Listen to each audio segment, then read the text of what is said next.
12টা মাসের মধ্যে একটা মাস উত্তম হয়ে গেছে কোরআনের সংস্পর্শে। সারা বছরের একটা রাত হাজার মাস হতে উত্তম হয়ে গেছে কোরআনের সংস্পর্শে আসার কারণে। সমগ্র মানব জাতির মধ্য থেকে একজন মানুষ উত্তম হয়ে গেছে, তার উপর কোরআন নাজিলের কারণে। নবী হযরত মুহাম্মদ সাল্লাল্লাহু আলাইহি ওয়াসাল্লামের এই উম্মাহ, এই জাতি, তারা অন্যান্য সমস্ত জাতি থেকে শ্রেষ্ঠ, সেরা হয়ে গেছে কিসের কারণে?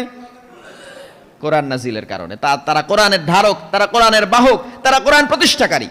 এই কারণে আমরা কি করেছি, কোরআনটাকে সম্মান করতেছি, চুমা খাইতেছি, চুমা খায়ে আরবিতে তেলাওয়াত করতেছি, তারাবির নামাজে খতম পড়তেছি, তারপরে কেউ মারা গেলে খতম, 20 খতম, 50 খতম, হুজুর ডেকে, হাফেজ ডেকে কোরআনের খতম দেওয়াচ্ছি, অতি যত্ন সহকারে তাকে তুলে রাখতেছি। কোরআন কোনোভাবে হাত থেকে কোরআন পড়ে গেলে আমরা এটার জন্য আবার কাফারা দিতেছি। যদি কেউ অবমাননা করে তো তারা তো একেবারে জবাই দিতে পারলে আমরা, আমাদের হৃদয় শান্ত হয়।